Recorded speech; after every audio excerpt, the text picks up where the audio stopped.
So I want to be reassured about the organization's motivations and ethics. And the other thing is I want to deal with an organization that knows how to do its job. And what I mean by that is an organization that can answer the phone, schedule an appointment, send me an invoice, and do the basic mechanics well. And I think in healthcare, we haven't traditionally been brilliant at that. And I think there's a lot of catching up going on right now. Hi, I'm Belden Mankus. Welcome to The Purposeful Strategist, the podcast that shifts the conversation about purpose and strategy from what organizations should do to what business leaders actually are doing and what they've learned along the way. My guest today is Barney Guthrie, Chief Executive Officer of Clinical Partners, a large mental health provider. Since becoming CEO, Barney has guided Clinical Partners through a significant phase of strategic growth, expanding nationally, investing in digital delivery, and building new models to respond to rising demand for mental health services. I'm curious to learn more about how his organization operates at the intersection of public need and independent provision. Barney, welcome to The Purposeful Strategist. Thanks, Belden. Thanks for having me. That's really great to have you here. Could you just give us a picture of the organization today, its scale, geographic footprint, the areas of clinical specialism, and the kinds of patients and systems you support? So today we have around 1,000 staff, about 500 on payroll and 500 predominantly clinician contractors. We saw last year about 120,000 patients. We usually roughly double year on year. I think this year, if we see 200,000 patients, I'd be delighted. We work all over the UK. We work currently for all of the ICBs in the UK. That landscape's changing very fast. Sorry, Barney. So just for those of us, myself included, who aren't quite in, ICB is... So the way that the NHS is structured is you have NHSE in the middle, and below that you currently have 42 integrated commissioning boards around the country who are purchasing services. So they're kind of your customer at one level. They are currently our main customer group. Okay. Our services today split into three main pathways, which is NHS and then private self-referred self-pay customers and private medical insured patients. So we work for all the large health insurers. So we work all over the UK. We provide services on and offline. We provide services to adults and children, so across the age range, although we skew towards younger people. We currently skew heavily towards neurodiversity services, but that's very much something that has arisen because that work has been sent to us rather than a particular strategy to go after that work. NHS England launched Right to Choose for neurodiversity services in 2022, and that coincided with a huge shift in awareness and demand for neurodiversity services, which obviously is a really interesting topical debate right now about overdiagnosis and rates of prevalence and all sorts of aspects of that. The NHS had built up a vast backlog of patients who were sitting on wait lists, and NHS services weren't funded or scaled to deal with that demand, which was growing, and at the same time it had already accrued a huge backlog. And when Right to Choose was activated for that patient group, it's led to a vast surge in the amount of work being done in that area. And that work's largely provided by the sort of top 4 or 5 independent sector providers, of which we're one. That really changed our business hugely in 2022 because we went from having no patients on our wait list to having 70, 80,000 patients on our wait list. And so it forced us to make a lot of changes to how we operated, predominantly investing very heavily in operations, governance and technology. You're growing very quickly. That seems to be growing partly, I assume, to absorb some of that backlog and kind of clear that, but also sort of just a growth in a particular area of demand. Interesting to explore, where does growth come after that? But let's get a little bit more background. Maybe you could share a little bit about yourself and your background and what led you into healthcare and ultimately into Clinical Partners.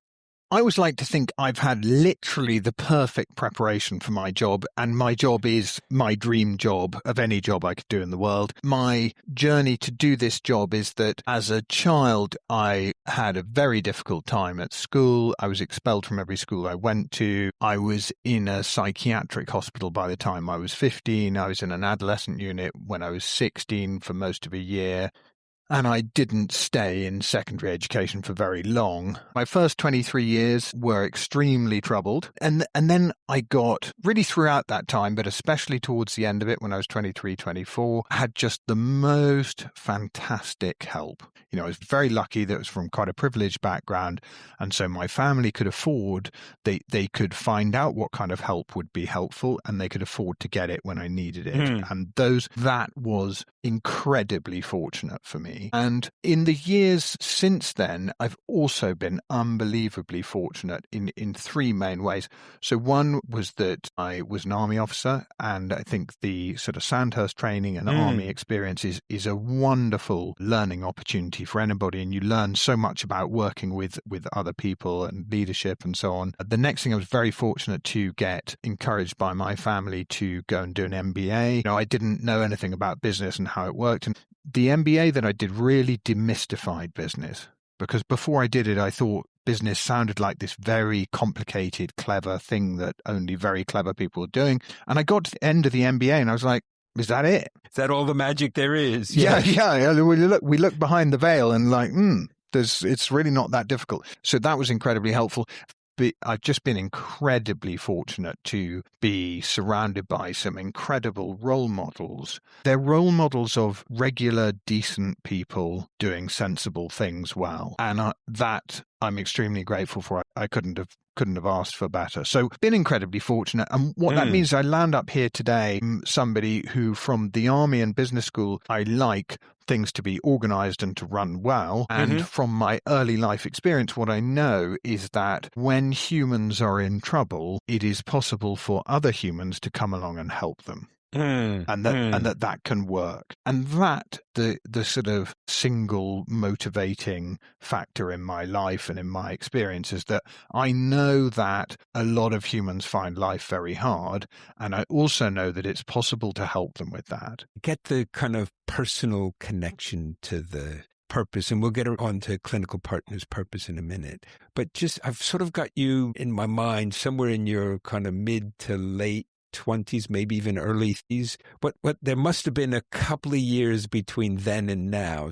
I don't quite have how you got from ex-Sandhurst MBA to CEO Clinical Partners. Well, that was pretty simple. I did business school. I came out of that. I met my co-founder of Clinical Partners there. I did that 30 years ago. And in the intervening 30 years, I spent 10 years blundering around with him, starting unsuccessful businesses. And between us, we had plenty of unsuccessful ventures, including a cement mixing business. We tried to buy, I can't even describe, some very highly esoteric, weird businesses that were definitely doomed to failure. We had any number of adventures, all of which were unsuccessful. And then we tried to buy a rehabilitation unit, which I was familiar with, having been in it. And so I thought that would be a good idea. And we weren't successful in buying it, but one of the people who worked there, who had been very influential in my sort of life's journey, said, look, if you want to buy a rehabilitation unit, why don't you go and work in one and find out how they work? And so I did, and I went and worked for another guy who was very influential and helpful to me. And I spent 5 years working there in a 24-bed inpatient unit in Surrey, which was a fantastic learning experience. And then I've spent the last 15 years taking Clinical Partners from my spare single bedroom in West London through, as we moved our family around the place, a succession of other spare bedrooms until we eventually got an office, and on the journey to what it's become today. I'm so glad I asked that question. So glad you answered it, because it's what I take out of it anyway is a message I try and share with our children, which is careers are not always straight. They're not always up every year, that there are going to be times you do things, and if it doesn't work out, it's not the end of the world. You've probably learned something. You've probably met some people. I just have to say thank you for sharing that. I think that's such a good point. People, just right now today, I am, from an external perspective, quite successful. And a lot of people talk to me as somebody who is successful today. But I'm 57 and I've been relatively successful for about 3 years. So for about 54 years, of which 34 years were as a working adult, was mostly notably unsuccessful. Or not successful yet. Well, let's say the first 34 years was a steep learning curve. Yeah. But like you, when I talk to younger people, there are so many young people today facing quite a difficult time getting off the launch pad, leaving university, struggling to get those internships and first jobs. And I always really try and reassure them that I didn't even know what I wanted to do till I was about 34. It's a long game and they don't need to worry too much about not having the perfect CV and the perfect journeys. If we could come to Clinical Partners as a business, so if you had to describe its purpose, what would you say it is? I think the purpose of Clinical Partners is to try and reduce humans' suffering and distress wherever we're able to. And the way that we do that is by deploying safe, effective clinical expertise in ways that are proven to work.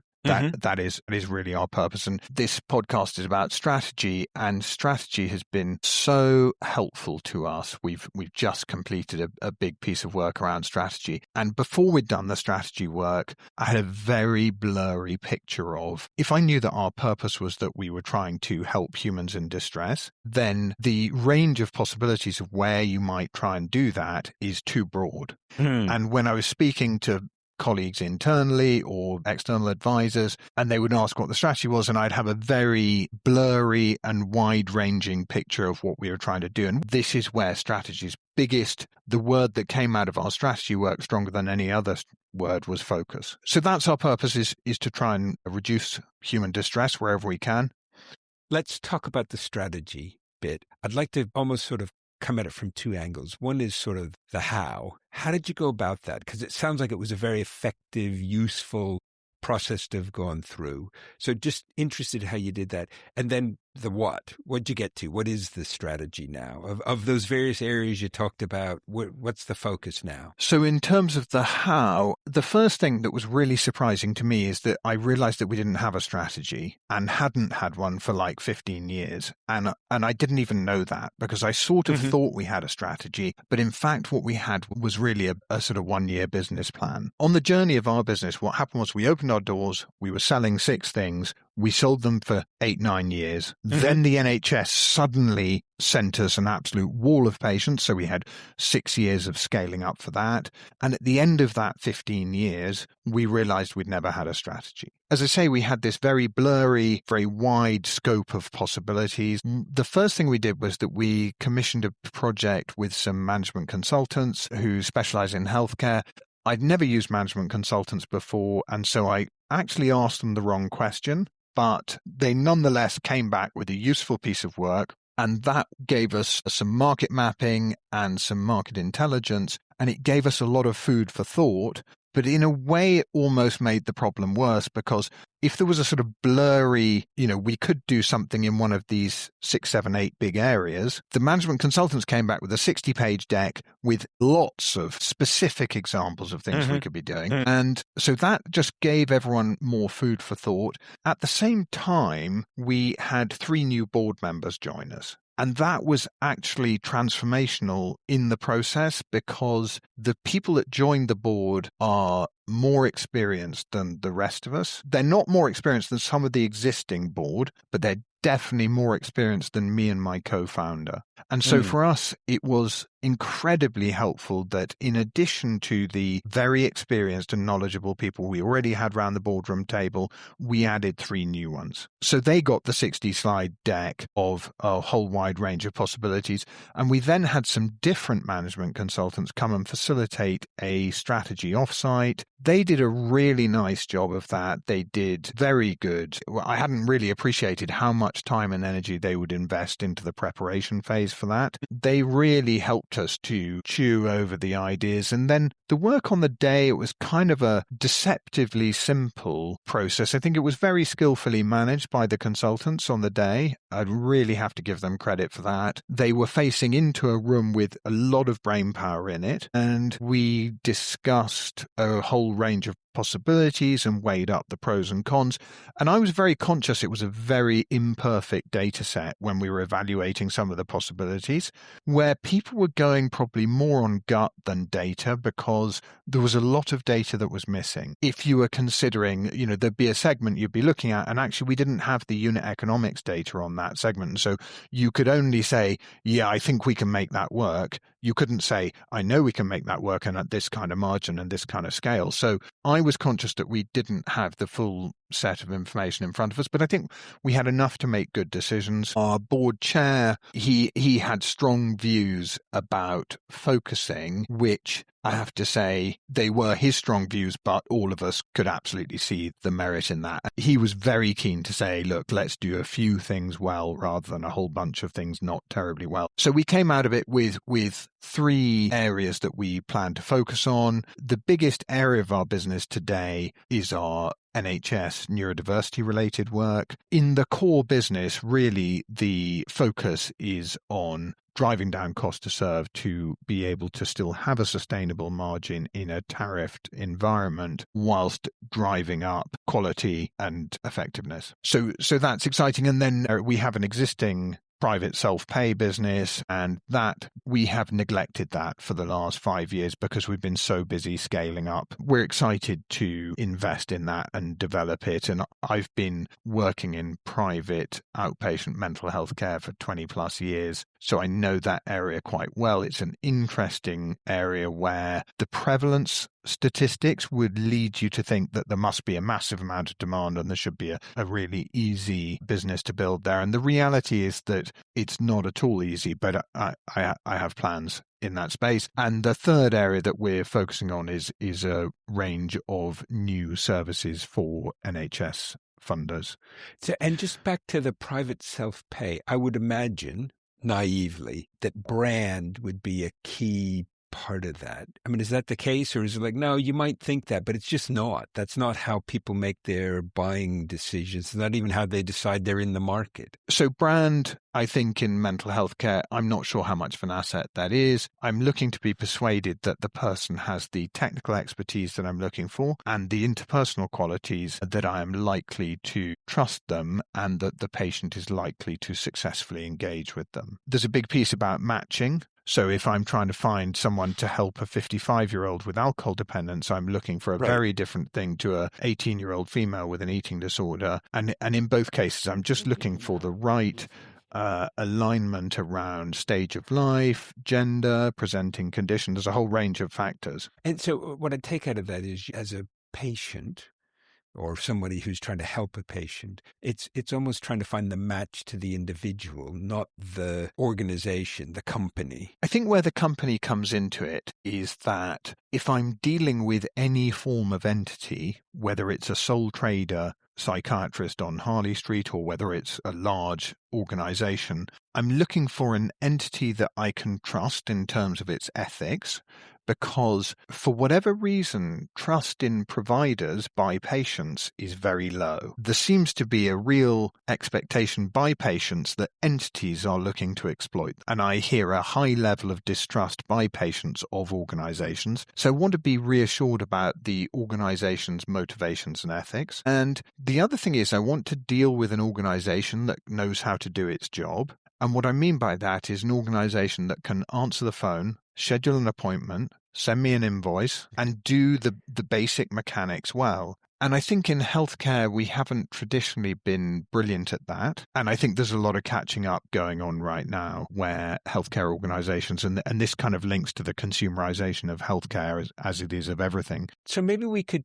press in just on that one particular sort of angle for a second and just see what are the big shifts you're seeing in terms of what patients or families or the commissioners expect, particularly around some of those issues, access, speed, continuity of care, customer service. How's that changing? I think there's some really fascinating changes going on, and I'm sure you'll be aware, amongst the sort of Californian billionaire types, longevity is a big trend. And I think that trickles down to everybody, because I think that wearables and data are giving us insights into our health that our parents didn't have. As a sort of middle-aged businessman in my father's generation, you probably just would have high blood pressure, and you'd have a much higher risk of stroke and heart disease and everything else. For our generation, we can get those insights. We can know what's happening with our sleep, with our weight, with our blood pressure in ways that they couldn't. Population growth has led to demand on services, and we're trying to spread a finite amount of resources across a wider population, and that means that everybody's going to get a smaller slice of the pie. And everybody can feel that today. If we've got 7 million people on NHS waiting lists, those two things are linked. There are more people, so more people are waiting. There's not enough stuff to go around. And I think the implication of that for individuals is, well, you better take charge of it yourself, because it's not going to get done for you. And if healthcare services can kind of evolve and become more accessible and easier to use, that facilitates that. And what I hear from colleagues who work in health insurance is that the rate of claims has really skyrocketed since COVID. I think another thing that's happened, which is really interesting, is how society has become, people talk about the sort of discourse being coarsened, and I think that's definitely a thing. The phrase that came to my mind as you were talking about that is sort of the expectation of perfection. I think that says it very well. And particularly in mental health care, we do a very challenging job. And I think you're exactly right. The expectations are of perfection. We are working all the time on quality of report, speed of report delivery, reducing errors, getting that prescription to you as fast as possible, and minimum lost in transit, etc. So we're very much working on all of those fronts. And I think there's an element of it where mental health care may never get there because it's messy human stuff. So if you don't mind, I'm going to posit something, which I'm sure, as an MBA you could argue with, but let me just posit that sort of improvement tends to come from one of two things, what I might describe as focus on process, systems, specific skill. That's sort of one angle. And then the other angle is more culture, awareness, commitment. Where are you working both of those? More focused on one than the other? So we started in a spare bedroom when we were a little bunch of people who really didn't know anything about systems, technology, process, governance, etc. when we started out. So it's been a steep learning curve for us. I would 100% agree with you that the systems and processes aspect of it, what we found, so we had a nice little business. It was kind of, when it was small, the thing is that when something doesn't work, you can ring up and apologize. And you can make that problem right because there's only one of them a week. When you get bigger, there are too many of them, and you have to tackle those things in a systematic way and building continuous improvement and continuous learning. What happened for us was that when we started growing very strongly, we came to a point where our existing in-house colleagues ran out of expertise. We were really drowning in work, and we just didn't know what to do. And what happened for us that was really transformational is that we hired an external chief operating officer who actually had come from Deliveroo. And he'd worked at Deliveroo doing a phase of extraordinary tech-enabled hyperscaling. He brought the expertise, and he hired the colleagues under him who had more of the expertise. And we also, at the same time, we were sort of doubling our technology spend year on year for successive years, bringing together proposition, product, technology, and operational expertise. We're moving from being a little small business from a spare bedroom into being like any other tech business. Now, we're not a tech business, we're a healthcare business, but we are as techie a healthcare business as you can be. And I think this is part of our current competitive advantage against legacy healthcare providers in the UK, who historically have been strictly bricks and mortar and not big investors in technology. We are very much the healthcare provider of the future because we are 50% technology, and we have the technology staffing and configuration that you would expect in a tech business. You've touched on something in there that I'd really like to get a sense of? We've talked about how what you're trying to do is it's human, it's messy, it's complex, and yet you're scaling. So how do you balance that sort of scale, technology, et cetera, and at the same time to still be delivering something that's incredibly human? You can't necessarily standardize it. How do you get that to happen? We have found it really difficult. For us, our start point was not knowing anything about how to do proposition, product, technology, etc. And so we were on a very steep learning curve. One of our friends in this situation has been Trustpilot. We survey patient satisfaction and we ask for feedback all over the place. We get it to a greater or lesser extent. But actually, Trustpilot has been a really helpful tool. We were nervous about when we first signed up for it because we were thinking, well, we do this difficult work and what are people going to say about the work that we do? And what we find is that if you go to our Trustpilot page and you read it, a lot of the feedback is honestly extremely moving because people write such nice things about what we've done for them that I could never, if I was trying to write a glowing reference for us, I couldn't write anything as wonderful. So a lot of it is really moving and incredibly thrilling to read. But then people also, they don't pull their punches and they will let you know exactly where you're getting it wrong. And we've tended to get it wrong in things that look extremely simple, but actually are quite hard to fix at scale. And I'm talking about things like, you move from 10 calls a day to 1,000 calls a day, knowing how to handle 1,000 calls a day and to answer them. And we're really not there yet, even now in year 16. We're not reliably answering 98% of calls within 3 rings, and that's where I want to be. I'm in awe of the knowledge and expertise of our ops colleagues and how they've worked with the data and technology team to try and address some of these challenges. But they really are hard. I think there's like a kind of middle ground, which is the worst. So when you're small, you don't have too many problems because you don't have too many patients. When you're big, you have the money to invest in the tech and the expertise and everything to solve problems. And I think almost the most painful period is being between those 2 points, where you're overwhelmed with demand, you don't have the financial or expertise resources to resolve the problems. And that is really an uncomfortable period to be in. So we're luckily kind of just coming out the other side of that. We are currently doing what is essentially a complete business transformation exercise. But when I look back through the 15 years, it's constant transformation and evolution growing a business. It's really exhausting for everybody. I mean, I'm really conscious of the wear and tear on people at every level. If you take a fundamentally quite challenging task, that's hard to do at scale. And while you're doing that, double every year, then you definitely have your hands full. Sure. One of the things we haven't talked about, you've sort of talked, I think, very perceptively about what I might describe as the wrapper, all the customer interaction, scheduling, et cetera, et cetera, et cetera.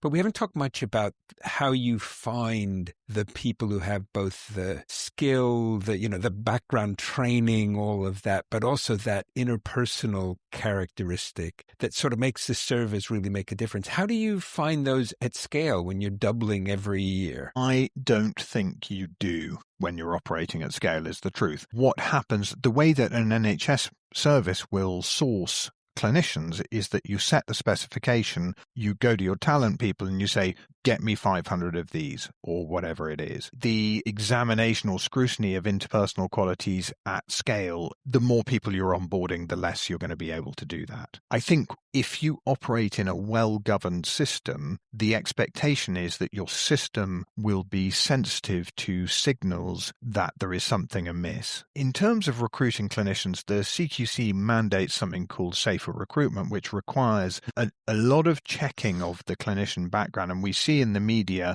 when that goes wrong, that appears in the media quite often. And the regulator quite rightly has pushed providers to invest in making sure they've made every effort to be sure that the clinician they're bringing into the system is suitably qualified and is a suitable individual. Once they're in the system, what you have to do is design and build the monitoring and governance that will allow you to pick up, like, right, this clinician has got 20 late reports. Why? What is happening here? Or this clinician's patient satisfaction scores. You have to be very careful around some of the signals which can be very misleading. So when we audit are complaints, what we find is they're skewed very heavily towards doctors trained abroad. So there are other factors at play. What might look like a quality indicator may not be. So you might have a clinician who receives a number of complaints from patients and one of his colleagues who's not. Which one of them is doing the better job? You can't tell from that signal, because the one who's upsetting his patients or her patients may be the one who is most rigorous in their diagnostic procedures. Because the thing is, a private self-paying patient wants to be told the answer they've paid to come and get. They are not happy when they don't get that answer. And so you actually have to be quite a brave doctor to say to a potentially quite insistent and assertive patient who's quite determined that they have got a certain diagnosis that they haven't. And when you tell them that, you should brace yourself for a complaint. And the complaints, as we said earlier, they seem to get less pleasant over time. And it's really, when you think about what motivates a doctor, and their reward from their work is the pleasure of helping people, and to then receive what can be a really quite critical complaint when they have sincerely done their absolute best to apply the diagnostic criteria as they should be, is a difficult experience for clinicians. Barney, for me, it's been interesting both to learn a bit more about, how mental health provision in the UK works, but also how you're wrestling with these really complicated issues. You're sort of growing like a tech business. You've got this deep purpose. You've got a sort of a skill base that you need to attract that's very, I think, complex, difficult to sort of understand what you've quite got there and to manage. Anything that we haven't touched on that you'd like to share with our audience? Well, I don't know that there necessarily is. I was thinking about this, and it's easy to say that we're living in quite challenging times. And I think that is part of the kind of narrative right now, is these are quite challenging times. But when you look back through the last few hundred years, it usually is challenging times. Yeah, when hasn't there been? Yeah, I mean, was it the First War, the Second War, the Napoleonic War? It's always difficult. I think it's really difficult being a human being. I think the business of being a human being is a difficult task for anybody. Whatever age you are, wherever you live. And I'm always amazed by people who say, no, I don't know what you mean. I'm like, this is an incredibly difficult task. So I think we do live in interesting times. We've got a lot of interesting societal challenges, young people not in employment or education. We've got all these questions about diagnosis. We've got lots of economic challenges. We've got a whole bunch of challenges.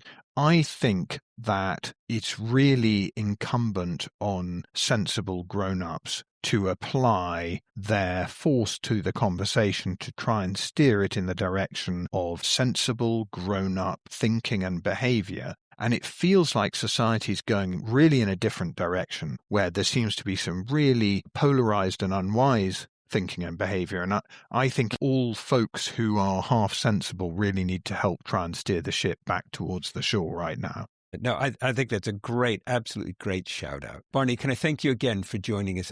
For me, it's been both an education and an inspiration. So really appreciate it. I'll look forward to hearing further as you continue to grow. If you can keep up that doubling every year, I really got to take off my hat to you. That's organization. As you know, organization and managerially in terms of leadership and all of that, it's so difficult. Yeah, it is quite difficult. Thank you so much for having me. I've really enjoyed it. Likewise. Thank you for joining us for this episode of The Purposeful Strategist. In addition to being available on our website, you can find us on Apple Podcasts, Spotify, and Google Podcasts. If you enjoyed this episode, please do follow us and leave us a 5-star review. It helps others find the podcast. Thanks again, and join us soon for the next episode of The Purposeful Strategist.